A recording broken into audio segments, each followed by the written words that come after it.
Welcome! E aí, galera, beleza? Bem-vindo à nossa comunidade.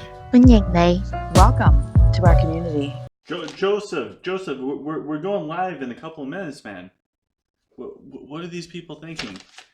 I mean, at least you guys will give me a countdown before this starts. Tony, really, Tony, get off the tiger. Oh, we're live right now. Oh, geez. Hey, what's going on, guys? It is OGC here. Welcome to episode 2. This is where we're going to talk about current events going on in Art of Conquest, the greatest game ever made, except for maybe chess and tic-tac-toe. If you can even consider tic-tac-toe a game, I don't think it's really a game. Anyways, let's jump in for today. Today, I want to start off by asking you guys a question. Next week, I'm going to do an interview for this segment. So let me know in the comment section below 2 different things. Number 1, who you want me to interview. So that's not number 1. Number 2, let me know in the comments what questions you want me to ask them. What you want to learn from the person that we're interviewing. So today in the background, I'm going to have the maps for Drake up, kind of go over some strategy with picking kingdoms there. The other thing that's going to run in the background is going to be my alt account doing Victory Road. Super easy, so yeah, let's jump in. With this first map, you can see I kind of broke Drake up into 3 different areas. There's a reason why I broke them up into those 3 different areas. The layout of the actual map is there to take 2 kingdoms and make them fight against each other more so than any other kingdom. The reason behind that is there's for every 2 kingdoms that are next to each other going around, there's only 1 entry point ultimately into the new Imperium, or Dragonair, I think it's called. So it puts 2 kingdoms against each other. They are separated by the islands and the bridges in between. So you can see in the map, I broke it up. So I think it's like blue or Skarn and green are on the same path. So only one of those kingdoms will ultimately make it to fight over the Emperor. So it really does pin people together. So say you're going to Drake and you're going to get put up against a rival house. You're going to want to pick probably the opposite side of the map if they're stronger than you, so it takes them longer to actually make it to attack you. If you're working with allies, things like that, this might be able to help break things down for you. Take from it what you want, leave the rest. The second image that's going to pop up here is going to have the arrows. This is going to show you for 2 out of 3 of the pathways. There's 2 cities that are required in order to make it to fight over the Imperium or Dragonair to get the Emperor position. There's if you look at the map, the only way for you to capture cities, and I mean like capture, to own, to move your own individuals in and have your house own it, you have to follow the road on the map. So if we look at the road on the map, there's 2 cities that are really high importance in order to access the Imperium to fight over the Emperor. If you don't have those, you're not going to be able to capture the Imperium to get the Emperor title. So take all of this into consideration when you're working with your host and or allies to figure out who to work with moving forward in the Drake merge for your server. Take from it what you can. Hopefully some of this insight helps you guys out. The last image from Drake that I want to show you guys is there are keystone cities on your island. There's one city in particular for every kingdom on the island that is the entry point. It's where all the other cities outside of it funnel into this one point. If you lose this one city, your island is going to get destroyed. Imagine it like this. This is the last stand. This is Sparta. You are a Spartan warrior. This is your last stand. If this city falls, the one that's circled in red in the background, hopefully. Tom, get up on screen, please.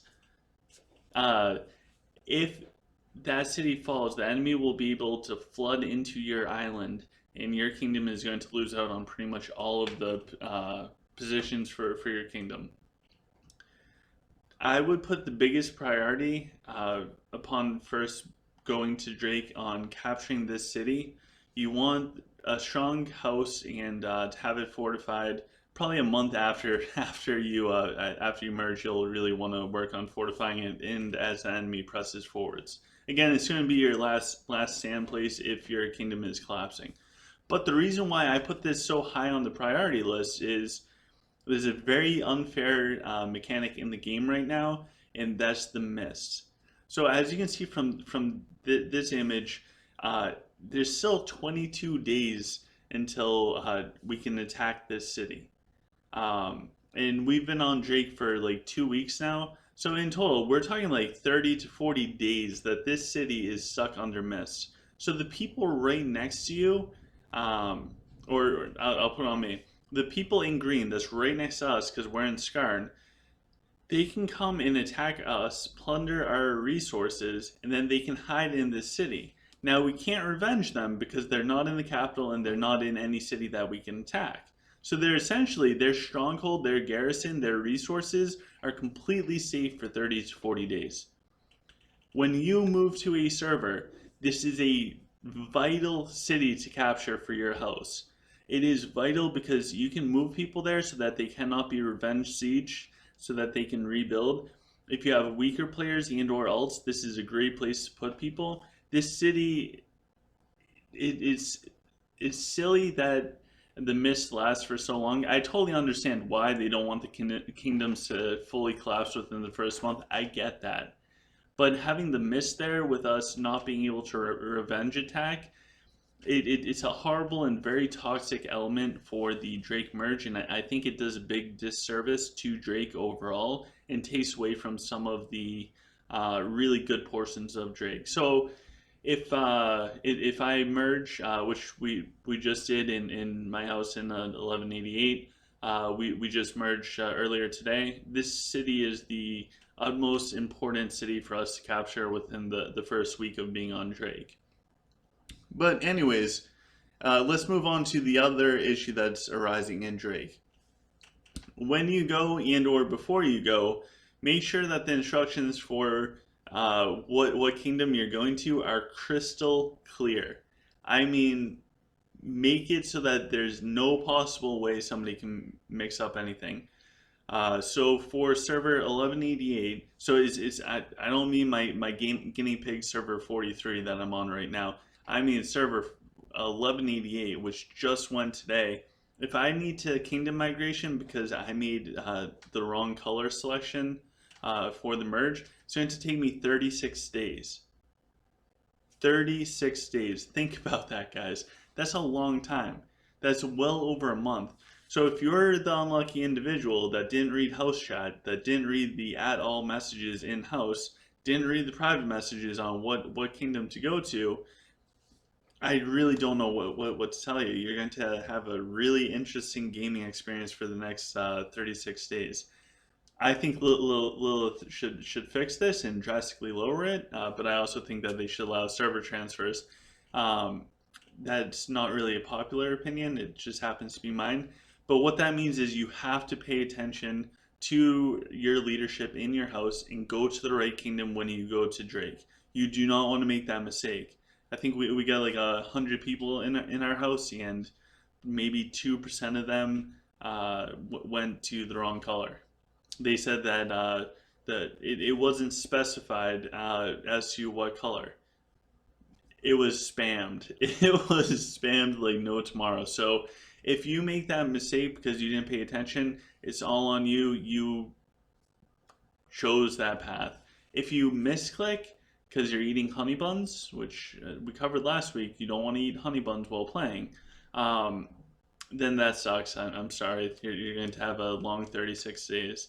So anyways, that's all of the stuff for Drake. I just wanted to really highlight that because you don't want to make that mistake. New Awakenings are out. Varian got his buff. Swordsmen, they have their buff, so that's cool. With the New Awakenings, it's probably going to take a week or so for the dust to settle and have people really comprehensively test all of the different troops out to find out what's best. What's best for you is going to be different for me because we have different priorities in game. If my priority is to siege down walls, then the Zen shrooms are going to be best. Uh, if my priority is PvP as Sylph, then maybe the Dire shrooms are best for the shield to add extra tankiness. Unless I got the Zen and Dire wrong, then just do the inverse. So it will take a little bit. So if you guys have information on that, feel free to post it in the comments below. So I can kind of start compiling some information to kind of do a review on the Awaken troops and kind of let the whole community know. Feel free to help me out with that. There were a bunch of quality of life changes, such as the black market that came out. Very happy with the changes that came out in that sense. Very cool, little unique things added to the game. The 30-minute tech rush. Hey, I don't know about you guys. I am thrilled about that. I will take anything I can get for research. So, I guess we'll do our final segment, which is what I liked this week and what I disliked this week. So, I'll start off with what I disliked. That way we can end on a positive note. What I disliked is not being able to revenge players that are hiding in misted cities. Specifically, the one or the 6 cities that I showed at the beginning of the episode. The one that has that mist for 20, 30, 40 days. Those ones make a very toxic environment in the game. Somebody can hit you, they can plunder millions of resources and then hide, and there's literally nothing you can do about it. And it's not like that city in 24 hours is going to open up or something like that. I mean 24 days and it's going to open up. So it's a very unfair game balance. Sure, it adds a safe haven for people, which I'm all for, but there is another safe haven. It's called the capital, and you don't siege people. People can't touch you. So I think it adds more toxicity into the game than benefits. I totally understand that it's there to prevent kingdoms from fully collapsing within the first month of the server. I get that. I just really, I dislike it. And that's okay for me to dislike. So what I love this week was on 43 and 1188.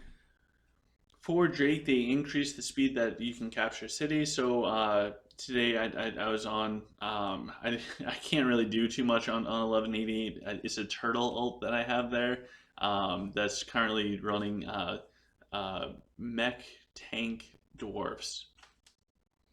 Not going to be super successful sieging things down there.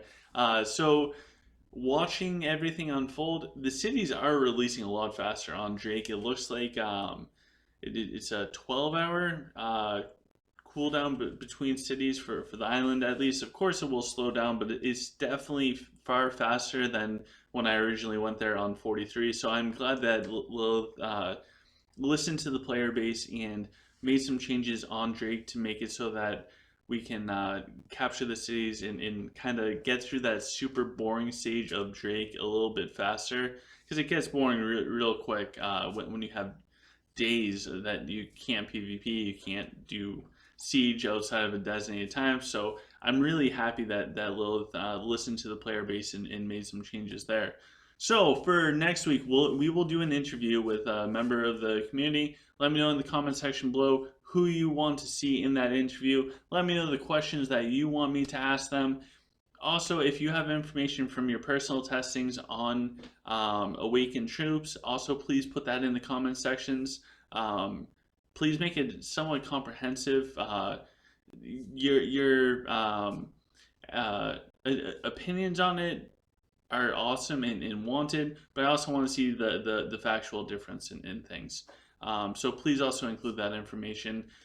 Please thumbs up the video. It helps us out a ton here at OGC. Like and share and post it in your house chat. Whatever you want to do to help us out, we appreciate it immensely. We have an awesome community here. So next week's episode will be awesome with an interview. Until then, guys, take care.